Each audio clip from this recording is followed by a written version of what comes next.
Quand cette femme inutile tombera-t-elle enfin enceinte? Au milieu du rassemblement de la famille, mon mari m'a insulté en état d'ébriété. Cherchant à me réfugier, je me suis glissée hors de la pièce, et là, ma nièce de 6 ans s'est approchée tranquillement de moi. Elle avait un air de maturité et prédisait parfois des événements futurs comme une diseuse de bonne aventure, une enfant mystérieuse. Soudain, elle s'est mise à réciter ce qui semblait être un numéro de téléphone. Tati, essaie d'appeler cette femme. Avec une expression déterminée, j'ai succombé à la demande de ma nièce et j'ai décidé de parler à la propriétaire de ce numéro. J'étais loin de me douter que cela me révélerait une vérité terrifiante. Je m'appelle Luna Martin. J'ai rencontré mon mari, Michael, lors d'une soirée de rencontre et après quelques mois de relation, nous nous sommes mariés. Michael était d'accord pour que je continue à travailler même après le mariage, alors j'ai équilibré les tâches ménagères et le travail, menant des journées bien remplies mais agréables. Cependant, il y a un problème qui nous préoccupe. L'année dernière, depuis notre mariage, nous n'avions pas réussi à concevoir d'enfants. Encore une déception. Michael et moi étions tous deux enfants uniques, et nous souhaitions donc avoir autant d'enfants que possible. L'impossibilité de tomber enceinte est devenue une source de stress. J'aurais aimé avoir un enfant adorable comme Mia. Le nom que j'ai prononcé par inadvertance appartenait à ma nièce, que je chérissais depuis sa naissance. Mia était d'une maturité inhabituelle pour son âge et disait parfois des choses qui s'apparentaient à des prophéties, à une fille mystérieuse. Par exemple, lorsque nous sortions ensemble, malgré un temps ensoleillé annoncé, Mia apportait un parapluie. Nous n'avons pas besoin de parapluie aujourd'hui. Il fait si beau. Il pleuvra après le déjeuner. C'est vrai? C'est une blague. C'est une si belle journée. Dans un premier temps, j'ai considéré le commentaire de Mia comme une plaisanterie, étant donné le ciel bleu sans nuages. Mais vers midi, le temps s'est gâté et j'ai fini par être trempée par une forte pluie. Mia a également prédit d'autres événements, comme trouver un chien perdu dans le voisinage ou deviner la fin d'un drame que nous avons regardé ensemble.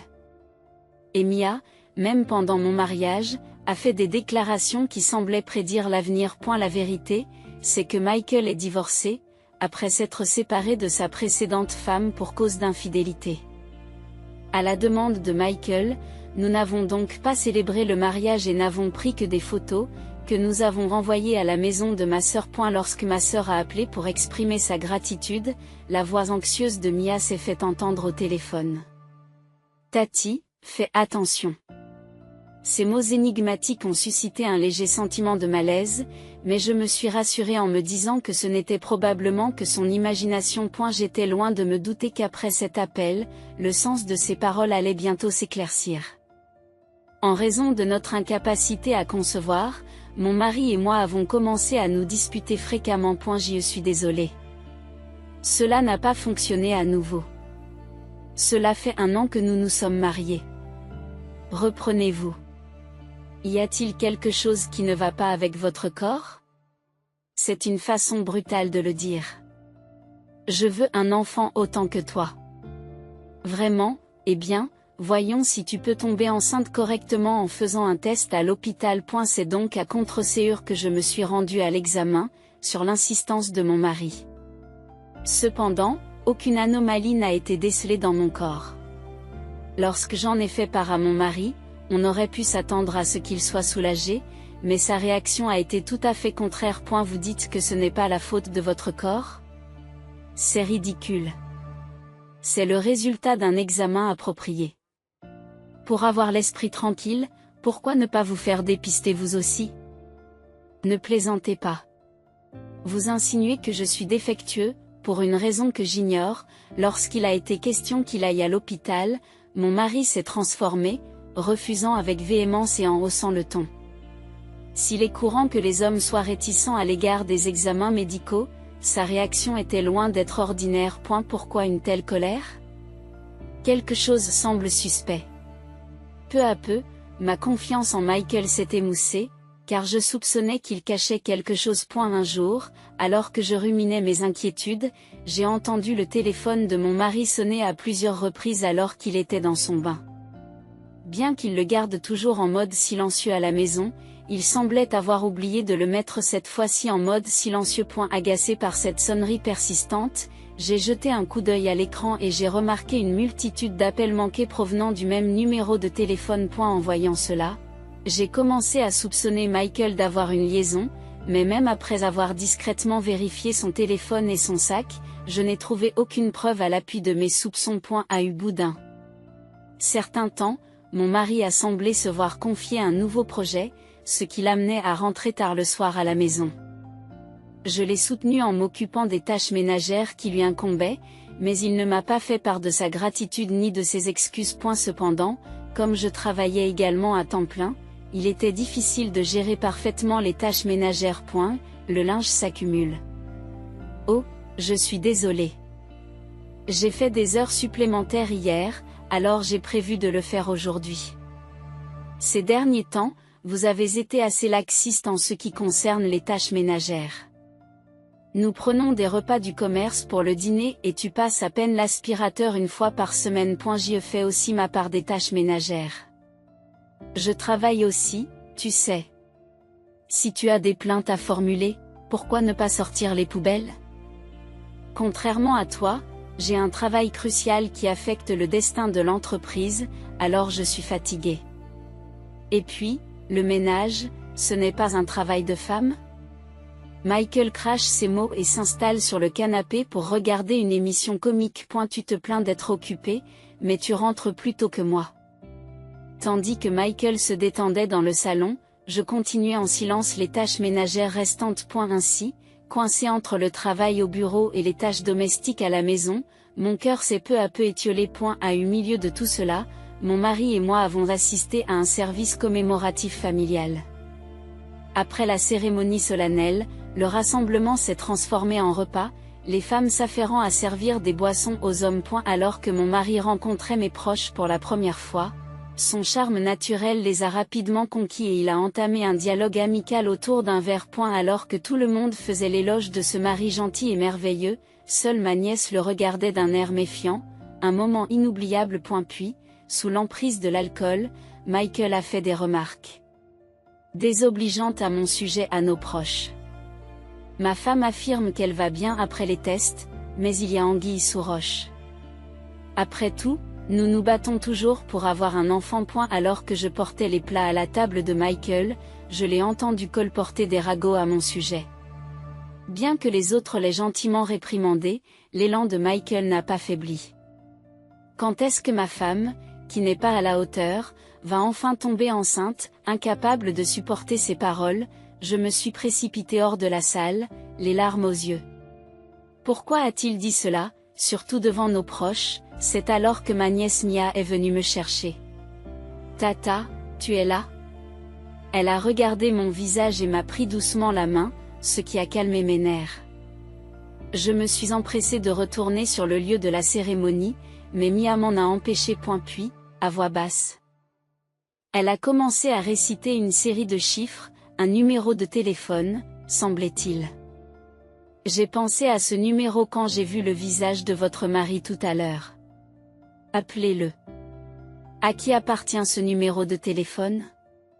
Ce n'est pas grave, il suffit de le composer rapidement. Poussé par Mia, j'ai entré le numéro dans mon téléphone. Attendez, ça me dit quelque chose. Il s'agissait du même numéro que celui qui figurait dans l'historique des appels de Michael sur son téléphone. Je m'en suis rendu compte et j'ai passé l'appel en toute hâte. Bonjour? Après quelques sonneries, une voix mélodieuse a répondu. Et c'est de cette personne que j'ai appris la vérité que Michael cachait, une vérité tellement farfelue que je n'ai d'abord pas pu y croire.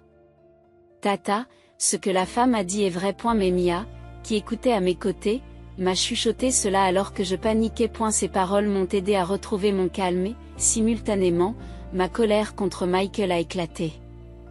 Ma précieuse année avait-elle été gâchée pour un homme aussi égoïste?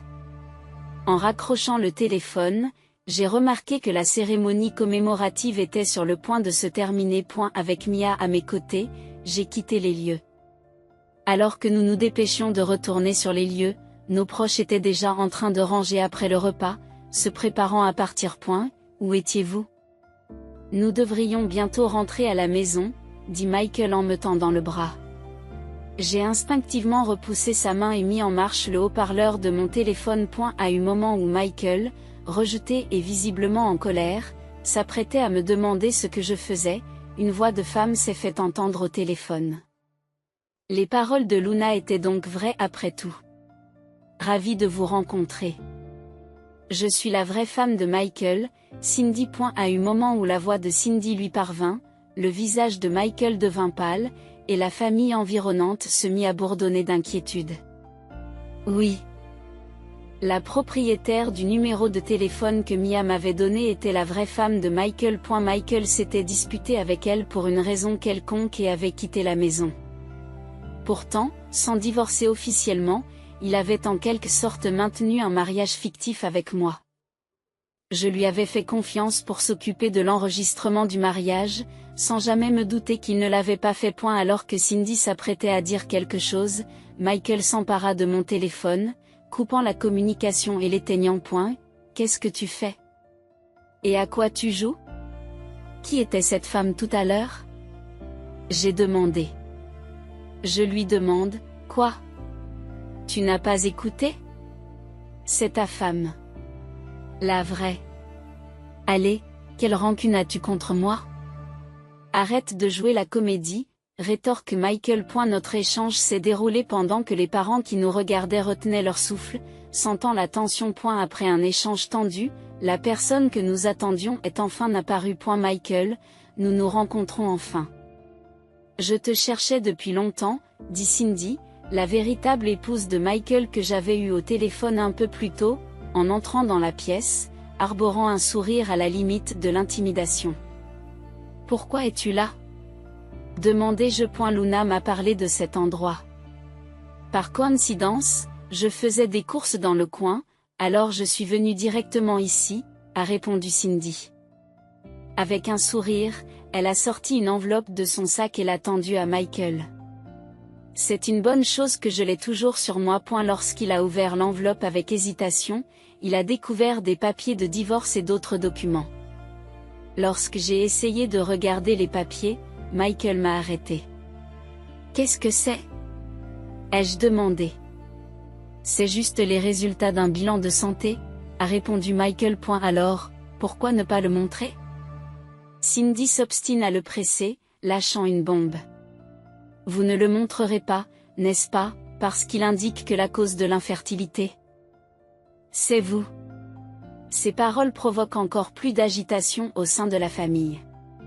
Après tout, Michael m'avait reproché notre incapacité à avoir des enfants. Sous leur regard froid, Michael est resté sans voix. Par la suite, Cindy a commencé à raconter la véritable raison pour laquelle Michael avait quitté la maison.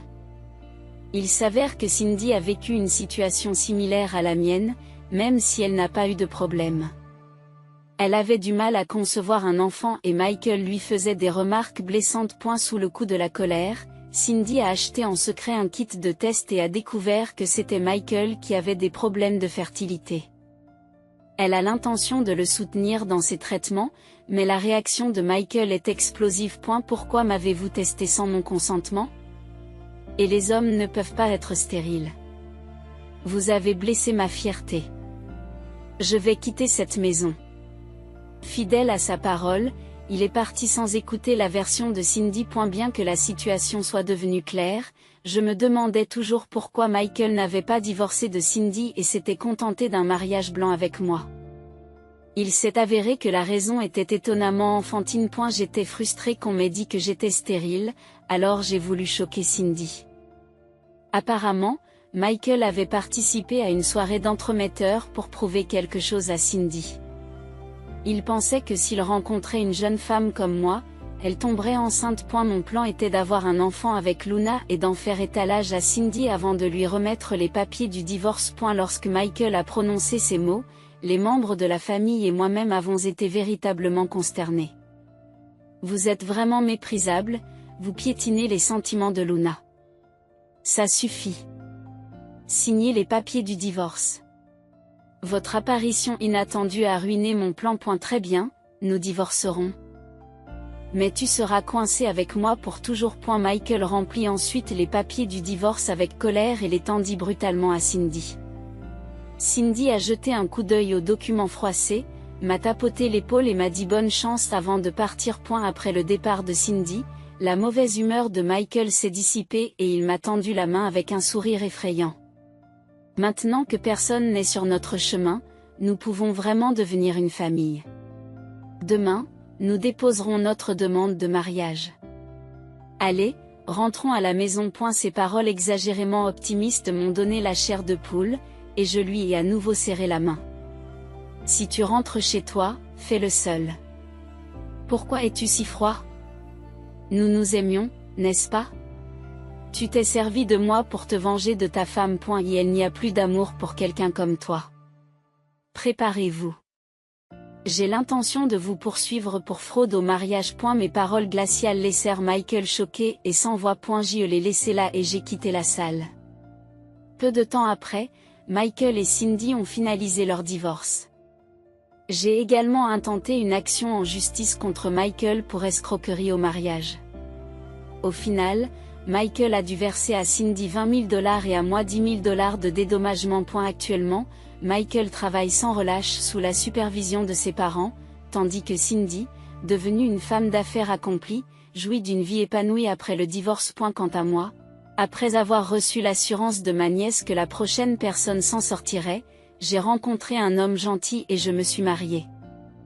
J'attends avec impatience le jour où notre nouvelle famille s'agrandira. Comment avez-vous trouvé cette histoire? Si vous l'avez appréciée, pensez à vous abonner à notre chaîne. À la prochaine fois. Êtes-vous en vie? J'ai retrouvé ma nièce, qui était censée être morte dans un accident de voiture à l'âge de 5 ans, chez mes beaux-parents. Sur la photo commémorative. Elle avait un joli visage rond, mais elle est maintenant si maigre que je n'arrivais pas à croire que c'était elle jusqu'à ce que j'entende sa voix. Aidez-moi. Je veux voir maman. La main qui se tendait vers moi pour m'aider était trop faible pour saisir quoi que ce soit. À partir de ce moment-là, j'ai commencé à découvrir les sombres secrets de la famille de mes beaux-parents. À 25 ans, j'ai épousé Jackson, qui avait 3 ans de plus que moi et que j'avais rencontré au travail. J'ai grandi dans le quartier où je travaillais, mais Jackson est né et a grandi dans une région beaucoup plus rurale. Lorsque nous sommes allés saluer ses parents pour l'annonce du mariage, nous avons roulé pendant des heures et sommes arrivés à un endroit entouré de champs à perte de vue. Là se dressait le plus grand manoir de la région, la maison familiale de Jackson, appartenant à la famille la plus puissante de la région. Bon, c'est un peu formel ici, mais Chloé, tu n'as pas besoin d'être aussi nerveuse. Jackson me sourit, mais il était impossible de ne pas être nerveuse. La maison était énorme, grandiose et imposante comme un petit château, avec un grand jardin bien entretenu. À ce moment-là, j'ai été subjuguée, réalisant que j'allais me marier dans une famille incroyable. Cependant, une femme à l'allure gentille et un enfant m'ont accueilli à l'entrée. Bonjour. Michelle, la nièce de Jackson, m'a joyeusement saluée. À côté d'elle, sa belle-sœur, Amelia, souriait tranquillement. Enchantée. Amelia m'a gentiment rassurée en me disant que ce n'était pas grave, alors que je bégayais. J'ai appris qu'elle s'occupait seule de la maison et du jardin. Nous avons planté ces tulipes ensemble. Dans le parterre qu'elle m'a indiqué, de nombreuses tulipes fleurissaient, dont une seule était rouge. Maman adore les fleurs. Grâce à Michelle et Amelia, j'ai commencé à me détendre. Combien de temps allez-vous rester à discuter à l'entrée? Une voix d'homme en colère s'est fait entendre à l'intérieur de la maison. Papa appelle, nous devrions entrer. Jackson se dépêche d'enlever ses chaussures et entre dans la maison, et je le suis rapidement. Dans le salon, son père, James, et son frère, Grant, nous attendaient. Ils m'ont regardé de haut en bas et ont marmonné, c'est donc ça. Qu'est-ce que cela veut dire? Qu'est-ce que cela veut dire? J'étais abasourdie et confuse. C'est ma fiancée, Chloé. Au mot de Jackson, j'ai rapidement baissé la tête. Ravi de vous rencontrer. Je m'appelle Chloé. Dépêche-toi d'apporter le thé. Mais il semble qu'il n'ait pas entendu mon salut. Grant a commandé Amelia, qui s'est empressée de venir avec un plateau. Tu es si lente. Grant fit claquer sa langue en signe d'agacement, et Amelia s'excusa. Je suis désolée. J'ai ressenti un sentiment de malaise en regardant cette scène. Chloé, tu dois être fatiguée. Assieds-toi sur le canapé. Comme le suggérait Jackson, je m'apprêtais à m'asseoir. Tu devrais te comporter davantage comme une femme. Va à la cuisine et mets-toi au travail. J'étais abasourdie par ces paroles et je ne pouvais pas bouger, mais Jackson est intervenu. Elle vient de loin et elle est fatiguée aujourd'hui. Accordez-lui une pause. Chloé n'a rien à faire. Mais je ne pouvais pas ne pas l'aider alors que j'étais sur le point de faire partie de la famille. Je vais aller aider Amelia. Bien que fatiguée, je pensais que c'était mieux que de rester avec mon beau-père et mon beau-frère. Je me suis donc précipitée dans la cuisine. Oh, tu vas aider toi aussi? Oui, c'est ça. Amelia n'était pas seule. La jeune Michelle aidait elle aussi à préparer le dîner. Michelle, tu aides toujours ta mère? C'est très bien. On dit que c'est naturel parce que je suis une fille. Même si c'est bien d'aider, j'ai l'impression que c'est un peu forcé. Je vois. Et nous mangeons aussi ici avec maman. Amelia et Michelle n'ont pas l'air d'être bien traités dans cette maison. Amelia? Ça ne te dérange pas? Amelia baisse les épaules. Je suis remariée, et tant que je peux être avec Michelle, ça va. Elle baisse les yeux tristement. Elle a expliqué que son ancien mari l'avait trompée, ce qui a conduit à leur divorce, et que peu après, Grant, une connaissance, l'a contactée, ce qui a conduit à leur mariage. La vie de mère célibataire à la campagne était difficile, et elle s'est remariée, mais son expression n'était pas joyeuse. Cela semble vraiment difficile. Est-ce que tu vas bien? Je me suis sentie concernée, mais je n'ai rien pu faire. Le lendemain, après avoir passé la nuit, Jackson et moi avons quitté la maison de ses parents. Chloé, reviens. Michelle, dont je m'étais rapprochée, a salué notre voiture avec enthousiasme.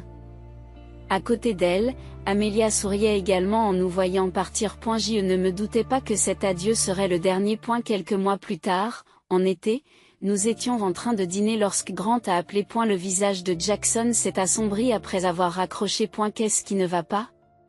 Lui ai-je demandé. Amelia et Michelle sont mortes dans un accident de voiture, a répondu Jackson. C'est pas possible, ai-je soufflé, luttant contre les larmes en me remémorant notre dernière rencontre. Alors nous devrions nous dépêcher d'aider à l'enterrement, ai-je suggéré. Jackson hésite et détourne le regard. Ils sont morts il y a une semaine, et les funérailles sont déjà terminées. Quoi? M'exclamai-je. Comme Amelia était une seconde épouse et que Michelle n'était pas l'enfant biologique de Grant, ils se sont contentés d'une crémation sans inviter personne. C'est trop cruel, ai-je dit. Oui, c'est terrible, a convenu Jackson, en baissant les yeux et en pleurant lui aussi. Il avait remarqué la façon dont son père et son frère traitaient Amelia et Michelle et avait essayé de les mettre en garde. Et ne t'en mêle pas. Tu es le deuxième fils, lui avait dit son père avec sévérité. Il m'en avait parlé plus tôt. Nous avons passé cette nuit-là sans pouvoir dormir, tourmentés par le regret de n'avoir rien pu faire pour Amelia et Michelle. 6 mois plus tard, nous avons été directement invités par mes beaux-parents à revenir pour les vœux du Nouvel An aux voisins. Nous avons reporté le mariage à cause de tout ce qui s'est passé. Maintenant, ma famille insiste pour réunir tout le monde pour le Nouvel An et vous présenter, explique Jackson. Son père et son frère avaient insisté, et Jackson ne pouvait pas refuser. Je suis désolé, Chloé. Mais peux-tu venir avec moi, demanda-t-il en baissant la tête pour s'excuser. J'ai acquiescé malgré mes propres réserves. Mais n'est-il pas inapproprié de faire la fête alors qu'Amelia et Michelle viennent de mourir? Demandai-je. Jackson acquiesce profondément, partageant mon sentiment. Même si c'était un peu déplacé, nous ne pouvions pas refuser si la famille insistait. Je me suis convaincue qu'ils essayaient de combler le vide et j'ai décidé d'accompagner Jackson chez sa famille. Lorsque nous sommes arrivés, la maison était animée par de nombreuses personnes, comme s'il s'agissait d'un festival. Des membres de la famille et des habitants de la région s'étaient rassemblés. Grant nous a remarqués et s'est approché de nous. Merci d'être venu aujourd'hui. Cette année est spéciale parce que vous avez rejoint notre famille, et nous voulions vous présenter en cette joyeuse occasion, a-t-il dit. J'apprécie le geste, mais avec ce qui est arrivé à Amelia, je me sens un peu mal à l'aise, ai-je répondu en jetant un coup d'œil au jardin où se trouvait le parterre de fleurs préféré d'Amelia. Il y a 6 mois, il était rempli de fleurs éclatantes, mais maintenant il était envahi par les mauvaises herbes. Je pensais que Grant était encore en deuil, mais étonnamment, il n'a montré aucun signe de tristesse et a souri, ai-je observé. En fait, Amelia et moi ne nous entendions pas. J'avais l'intention de divorcer, alors je ne me sens pas si triste que ça, avoua Grant. Son ton nonchalant m'a fait dresser l'oreille. Malgré le manque d'amour, son indifférence face à la perte de sa femme et de son enfant me fit froid dans le dos. A-eu fait, Chloé, tu as déjà des enfants? Nous n'avons pas réussi, alors nous comptons sur toi. Grant me tapote légèrement le dos, puis va saluer les autres invités. Pas réussi? Ces mots me sont restés en travers de la gorge.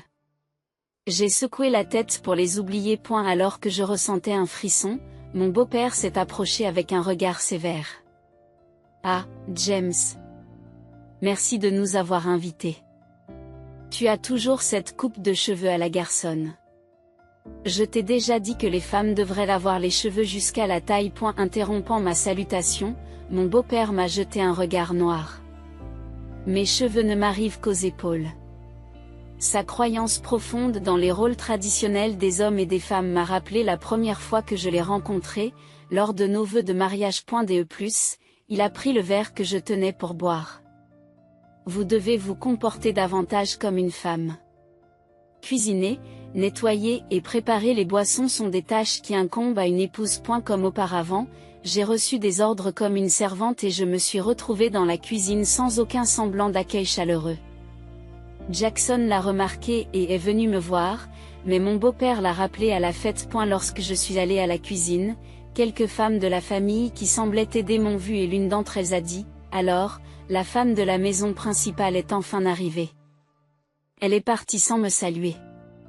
C'est ainsi que se termineront mes vacances du Nouvel An. Découragé par la montagne de vaisselle, j'ai continué mon travail en silence.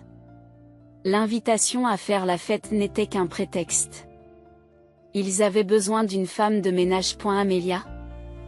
Tu as vécu cela chaque année aussi. Je m'y attendais un peu, mais le faire seul me paraissait encore plus décourageant. Je me souvenais du sourire de Michel et du visage doux d'Amelia, ce qui ne faisait que renforcer mon sentiment de solitude. Quelques heures ont passé, et avant que je ne m'en rende compte, il était minuit passé.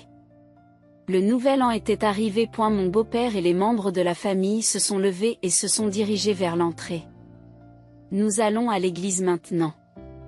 Tout le monde se prépare. Je me suis précipitée hors de la cuisine pour me préparer, mais mon beau-père m'a jeté un regard féroce. Et la femme reste pour nettoyer la maison et préparer d'autres boissons. Nous boirons à nouveau à notre retour, alors restez et travaillez. Père, ce n'est pas juste pour Chloé. Je vais rester et l'aider. Jackson est intervenu, mais mon beau-père a claqué la langue. Quel genre de femme obligerait un homme à faire le ménage? C'est la preuve que Jackson n'est pas correctement discipliné. Jackson a reculé aux paroles de son père. Je vais bien. S'il vous plaît, allez-y. J'ai abandonné et répondu, et Jackson m'a regardé en s'excusant. Nous serons de retour dans 1 heure. Fais ce qu'on te dit et rien de plus. Je n'ai pas compris ce qu'il voulait dire par rien de plus. Quoi? Demandai-je, et il me désigna une pièce dans laquelle je n'avais jamais mis les pieds. N'entre pas dans cette pièce. Tu es toujours un étranger pour moi. Sur ce, ils sont partis vers l'église voisine. Dans la maison désormais silencieuse, j'ai poussé un grand soupir et j'ai commencé à me préparer pour la 2e tournée d'alcool. Le long voyage jusqu'ici et les corvées incessantes m'avaient épuisé, mais je ne pouvais pas encore me reposer. Frottant mes yeux endormis, j'ai continué à faire la vaisselle. Soudain, une assiette m'a échappé des mains et s'est brisée bruyamment dans la pièce silencieuse. Oh, non. S'il l'apprenait, qui sait ce que dirait mon beau-père? J'ai cherché frénétiquement un aspirateur, mais je ne l'ai trouvé nulle part. J'ai ouvert des portes et des débarras à la hâte et je me suis retrouvé devant la pièce interdite. Je cherche juste l'aspirateur. Ce sera pire si je ne nettoie pas. J'ai pris mes distances et j'ai ouvert la porte. Immédiatement, j'ai trouvé l'aspirateur et je l'ai attrapé. C'est bien. Maintenant, je peux nettoyer sans qu'il le sache. J'ai poussé un soupir de soulagement et regardé autour de moi. La pièce était vide. Pourquoi ne puis-je pas entrer dans cette pièce? Alors que je me posais la question, j'ai entendu un bruit étrange. Qu'est-ce que c'est? Qu'est-ce que c'est? Est-ce un fantôme? Je me suis figé, écoutant attentivement. Le bruit ressemblait à celui d'un objet lourd que l'on traîne. Dans la pièce silencieuse, il était étrangement fort. Le son semblait venir du plafond. Peut-être qu'un animal s'était introduit dans le grenier? C'est mieux qu'un fantôme, me dis-je, mais maintenant je suis curieux de savoir ce qu'il en est du grenier. Il n'y a pas de fantôme. Malgré ma peur, la curiosité m'a poussé à aller de l'avant. J'ai trouvé des escaliers menant au grenier et j'ai grimpé prudemment. Ce que je vis dépassa mes pires craintes. Un enfant. Et enchaîné. Dans l'obscurité remplie de toiles d'araignée, une petite fille était recroquevillée sur elle-même.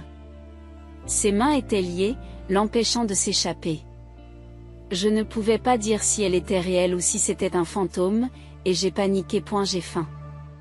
J'ai reconnu cette voix. Mon cœur s'est emballé et je me suis précipité vers elle, soulevant sa longue frange pour révéler son visage. Michel? Tu es vivante?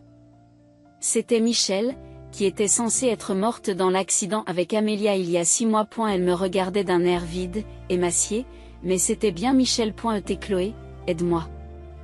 Je veux voir maman. La chaîne était accrochée en hauteur, hors de sa portée. Je l'ai détachée et l'ai portée jusqu'à la cuisine. J'ai préparé de la soupe et les nourris lentement. Ses joues ont repris des couleurs. Pourquoi étais-tu là? Elle n'a pas pu entrer par hasard. Où est maman? Je veux voir maman. Elle s'est soudain mise à pleurer. C'était bizarre. J'avais beau pleurer, elle ne venait jamais. Est-ce que maman va bien? C'était comme si elle n'était pas au courant de l'accident. Michel, tu ne sais pas? Savoir quoi? Je ne pouvais pas lui dire la vérité. J'ai changé de sujet. Tu as toujours été dans le noir? Mon oncle et mon grand-père m'enfermaient. J'avais peur. Qu'est-ce qu'il y a? Son oncle était Grant, son beau-père. Il n'a jamais gagné sa confiance assez pour être appelé papa. Pourquoi aurait-il fait une telle chose? Je ne comprenais pas les motivations de Grant et de mon beau-père, mais ce n'était pas sur point. J'ai enveloppé Michel dans une couverture et je l'ai caché sur le siège arrière de ma voiture. Et Chloé, les fleurs de maman sont-elles en train d'éclore?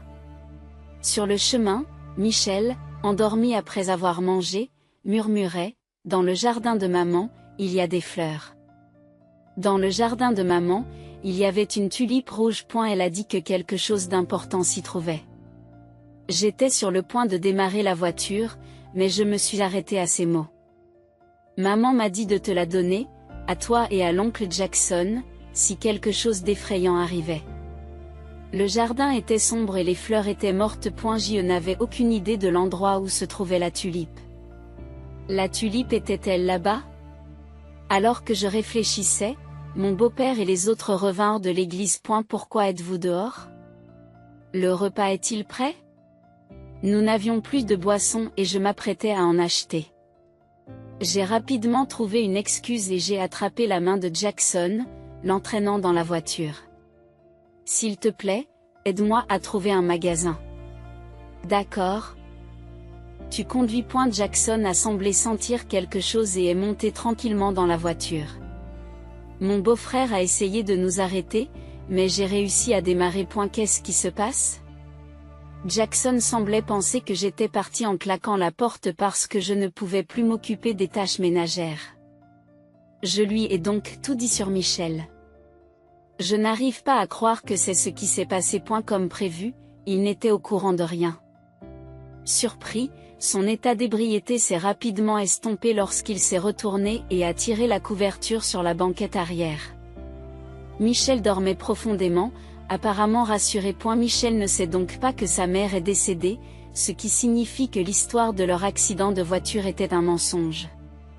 C'est probablement ce que cela signifie. Même en rassemblant le peu d'informations dont nous disposions, nous ne pouvions pas comprendre pourquoi les choses avaient tourné de cette façon. Alors, j'ai pris une décision. Je vais emmener Michel dans un endroit sûr, puis je retournerai chez ta famille pour trouver ce qu'Amelia cachait. C'est trop dangereux pour toi d'y retourner. J'irai à la place. Non, Jackson. Tu ne connaîtrais probablement pas l'endroit exact. C'est peut-être dangereux, mais je dois découvrir ce qu'Amelia veut nous transmettre. Jackson, cachez Michel et contactez la police.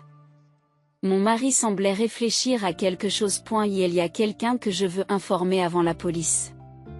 C'est mieux ainsi. Il semblait se parler à lui-même. Il a sorti son téléphone et a commencé à chercher le numéro de cette personne. J'ai conduit la voiture pendant plus d'1 heure pour atteindre la ville et j'ai trouvé un hôtel d'affaires. J'avais l'intention de mettre Michel au lit et de retourner immédiatement à la maison familiale, mais j'ai fini par m'allonger à côté d'elle et je me suis endormie. Quand je me suis réveillée, c'était le matin. Bonjour. Tu as bien dormi, alors, tu vas toujours chez mes parents? L'expression douce de Jackson m'a presque fait changer d'avis, mais j'ai acquiescé fermement. Je dois effacer les regrets d'Amelia. Mais ne serait-ce pas mieux si je venais avec toi? Si tu viens, Michel sera en danger. Je comprenais ses sentiments, mais je ne pouvais pas céder sur ce point. J'ai caressé doucement la tête de Michel, encore endormi, j'ai pris les clés de la voiture et je me suis levée. Près de la maison familiale, j'ai caché la voiture à l'ombre des bois pour éviter d'être repéré et j'ai fait le reste du chemin à pied. Comme il était encore tôt, j'ai réussi à atteindre la maison sans rencontrer personne. J'ai commencé à creuser la plate-bande desséchée à main nue, en gardant la respiration basse. Cependant, mes mains étaient engourdies et le bout de mes doigts me faisait mal. Bien que je me souvienne de l'emplacement de la plate-bande où les 2 fleurs ont fleuri, je n'arrivais pas à déterminer la position exacte de la fleur rouge, ce qui la rendait difficile à trouver. Du sang a fini par couler de mes mains, mais j'ai tenu bon, en serrant les dents. Que pouvait-il y avoir dans ce parterre? Je me demandais ce qu'Amelia nous avait dit de chercher au cas où quelque chose arriverait. Amelia, c'était vraiment un accident, n'est-ce pas? L'idée qu'elle ait pu prévoir quelque chose de terrible me donna un très mauvais pressentiment. C'était un accident.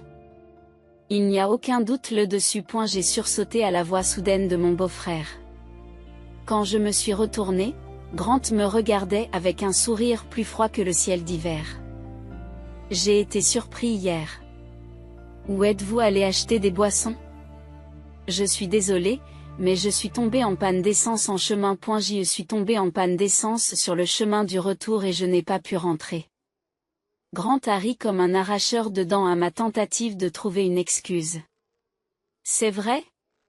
Ce n'était pas parce que vous aviez beaucoup de bagages? Comme, par exemple, un enfant. Je me suis rendu compte qu'il savait que j'avais emmené Michel. Avant que je ne trouve quoi dire, Grant s'est approché lentement. Cet enfant n'est pas de mon sang. Alors, je l'ai caché pour faire comme si elle n'avait jamais existé. De quoi parlez-vous? Alors, un enfant qui n'a pas le droit d'hériter de cette maison n'est qu'une nuisance. Son sourire sinistre m'a fait froid dans le dos. Faire une chose aussi terrible à Michel pour cette raison. Si quelqu'un le découvre, tu ne t'en sortiras pas exactement. C'est pour ça que personne ne sait. Et quiconque le découvre peut être caché. Grant a tendu la main pour m'attraper, mais j'étais si terrifiée que je suis retombée sur le parterre de fleurs. Incapable de rester debout. Resté à l'écart. J'ai attrapé une poignée de terre et je l'ai lancée vers lui, ce qui l'a fait tressaillir légèrement. En cherchant plus de terre, j'ai trouvé quelque chose d'enterré. C'était un journal intime dans un sac en plastique avec le nom d'Amelia sur la couverture. C'est ça. Grant l'a également remarqué et s'était lancé pour l'attraper, mais je l'ai serré contre ma poitrine, faisant de mon mieux pour l'éloigner de lui. Cependant, je ne pouvais pas rivaliser avec sa force, et il m'a frappé à plusieurs reprises jusqu'à ce que je perde connaissance. À ce moment-là, une voix aiguë a crié « Arrêtez !» Je me retournai pour voir un homme robuste qui fixait Grant, avec Jackson à ses côtés, reprenant son souffle. « Qu'est-ce que vous faites là ?» L'homme saisit Grant par le col et lui demanda de me rendre ma fille, Michelle. C'était le père biologique de Michelle. Jackson m'avait dit hier soir qu'il était un ami lointain, et qu'après la mort d'Amelia, il avait appris l'existence de Michelle et était entré en contact avec Jackson. Le père de Michelle a expliqué qu'on les avait poussés à divorcer par la ruse. Tous deux croyaient que l'autre était infidèle à cause de fausses preuves orchestrées par Grant. Le temps qu'ils comprennent la vérité, on lui avait dit qu'Amelia et Michelle étaient mortes. L'homme a éloigné Grant de moi et a grogné « Est-il vrai que tu as maltraité mon enfant ? Qui le sait ? Vous n'avez aucune preuve. » Grant est resté impassible. Il a dû déjà nettoyer le grenier après avoir remarqué l'absence de Michelle. Nous avons le témoignage de Michelle. Les paroles d'un enfant ne sont pas fiables. Comment comptez-vous m'attraper ? Grant affiche un sourire arrogant, mais le père de Michelle sort silencieusement quelque chose de sa poche de poitrine. Quoi ? Vous êtes un flic. En voyant l'insigne de police, Grant tressaillit mais répliqua rapidement. J'ai des relations avec les plus hauts gradés d'ici. Je vais te faire virer. Cependant, le père de Michelle reste calme. Je suis plus haut placé que ça. J'ai l'habitude de le cacher pour les besoins de l'enquête. Grant pâlit à ces mots. Finalement, Grant a été menotté et m'a jeté un regard noir. Tout est de votre faute. Vous vous êtes trop mêlé de tout. Vous devriez réfléchir à vos actes. Et vous avez délibérément causé l'accident d'Amelia, n'est-ce pas? J'ai lu le journal d'Amelia pendant l'arrestation de Grant. Et elle disait que Grant lui avait dit « Je veux l'argent de ton assurance, alors va dans l'autre monde », ce qui l'avait poussé à l'écrire dans la panique et à cacher le journal. Et elle semble qu'Amelia ait essayé de sauver Michelle pendant qu'elle était piégée, mais cela n'a pas fonctionné. Je suis sûr qu'il y a d'autres indices dans ce journal. Non. S'il vous plaît, je ne veux pas me faire prendre. Aidez-moi. Grant s'est soudain mis à supplier à genoux. Entendant le vacarme, mon beau-père est sorti en criant « C'est quoi tout ce bruit ?» Malgré son attitude autoritaire habituelle, mon beau-frère l'a montré du doigt. Je ne faisais que suivre l'exemple de mon père. Il s'est débarrassé de maman de la même façon. Mon beau-père est devenu rouge de colère face à cet aveu soudain et a crié « Ne dis pas de choses inutiles. J'ai tout fait selon les instructions de papa avec Amelia et Michelle. C'est la faute de papa. Et la scène était chaotique, mon beau-frère se comportait comme un enfant et mon beau-père lui criait dessus. Le père de Michelle a dit fermement « Vous devez aussi venir au poste de police », et il les a poussés dans la voiture sans les laisser protester. Je n'arrive pas à croire ce qui se passe. Alors que la voiture s'éloignait avec les deux personnes à l'intérieur, je suis restée assise, hébétée, incapable d'assimiler la tournure soudaine des événements. Jackson m'a tapoté la tête et m'a dit « Tu as bien fait. » Plus tard, j'ai appris que Grant avait été officiellement arrêté. Il serait jugé par la justice pour ses actes contre Michelle et Amelia. Et il a également été révélé que ma belle-mère, que l'on croyait morte de maladie, avait également été victime des manœuvres de mon beau-père. Aucun des deux ne sortirait jamais de prison. J'espérais qu'ils regretteraient leurs actes dans leurs cellules obscures. Michelle avait été recueillie par son père biologique et vivait désormais avec ses grands-parents. La dernière fois que je l'ai vue, elle m'a souri comme lors de notre première rencontre. Et Chloé, j'étais si heureux quand tu m'as sauvée. Je te remercie. Les larmes qu'elle a versées lorsque nous nous sommes séparés étaient chaudes et je les ai essuyées. Je voulais qu'elle soit plus heureuse que n'importe qui d'autre après avoir enduré une tradition aussi cruelle. Jackson et moi nous sommes salués jusqu'à ce que la voiture transportant Michel et son père soit hors de vue. Vous avez aimé cette histoire? Abonnez-vous à notre chaîne. Rendez-vous dans la prochaine vidéo.